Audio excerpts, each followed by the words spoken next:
this is just a brief overview of MLA 8 formatting,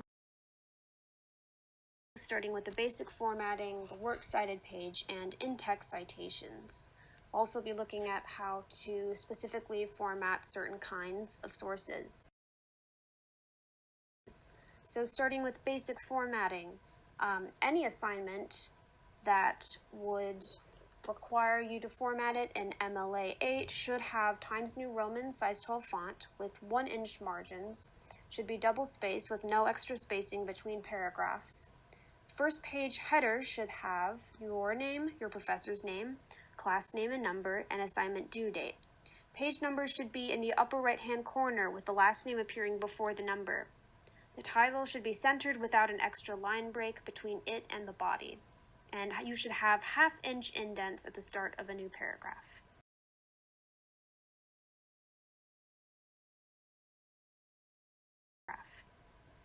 The works cited page is important because it gives credit to the people whose work you used in your paper. It also will tie directly to your in-text citations in your actual paper. You will need to use hanging indents for the citations. Works cited should be centered at the top of the page with no line between it and the citations. Never use numbered lists for the citations and alphabetize by first word that appears in the citation.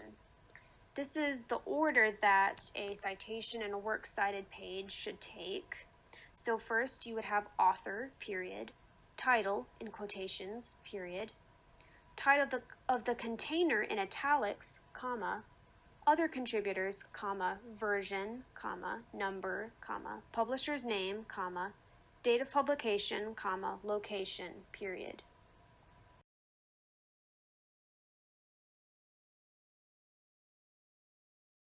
So, breaking down the individual elements of an entry in a works cited page, starting with the author. If there's just one author, you would put last name, first name, and first last if there are two authors. If there are 3 or more authors, use et al. After the first author, and you end this part with a period. So for the title, use quotes if it is part of a larger work, and italicize if it stands alone without a container. You end this part with a period. To be clear, containers are what hold the work.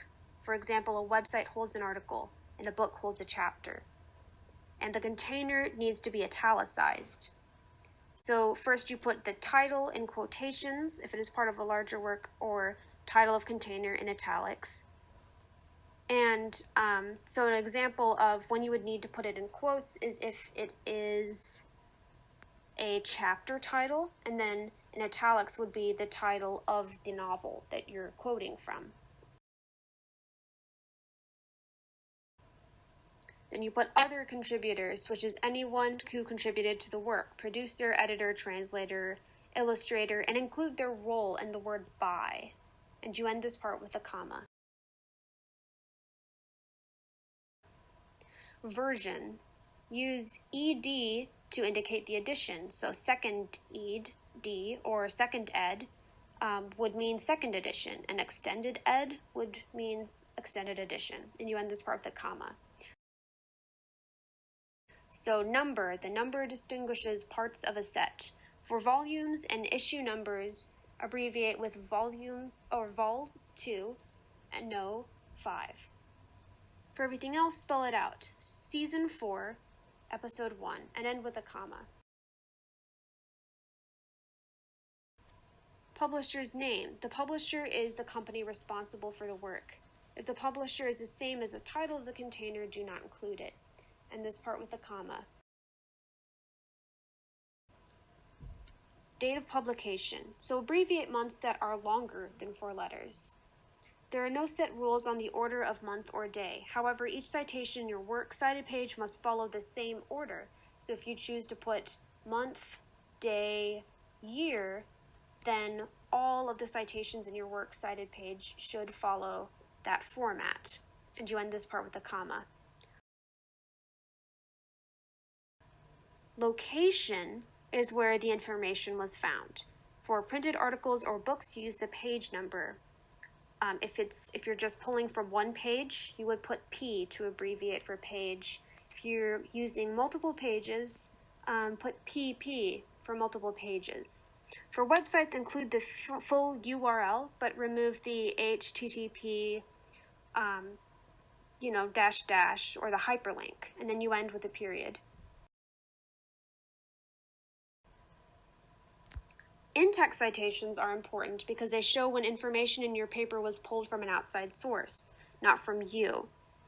These citations link directly to the citations in your Works Cited page. They should include the first bit of information from a corresponding Works Cited entry. Punctuation should always go on the outside of a parentheses of a citation.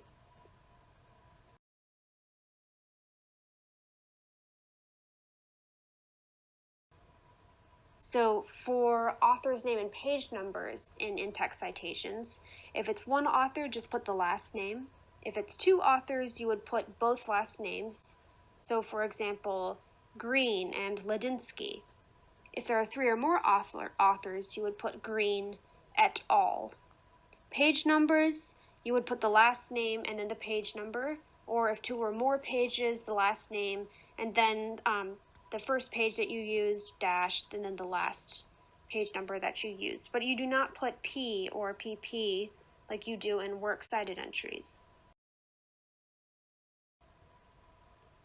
If the author's name is included in the preceding sentence, just put the page number in parentheses. And if the author's name is not provided, move to the next piece of information in the Works Cited entry, which is usually the title. So for citing audio and films, you follow a slightly different order, but it's very much the same idea. So for a film, you would start with title of film in italics, period, roll by first and last names, comma, production studio, comma, date, period. For an online video, you would start with the author's last name, comma, first name, period, then title in italics, period, name of host site in italics, comma, date, comma, URL, period, and then access day, month, year. For a podcast, you would put last name, first name, roll, period, title of episode in quotes, period, title of program in italics, comma, season, comma, episode, comma, sponsor, comma, date, comma, URL, period, access day, month, year. And for a musical score or song, put composer's last name, comma, first name, period, title of composition in italics, period, year of composition, period, publisher, comma, year of publication, period. And that is all for this brief talk on MLA 8 formatting. Hopefully this was helpful for you. And good luck on the rest of your assignment.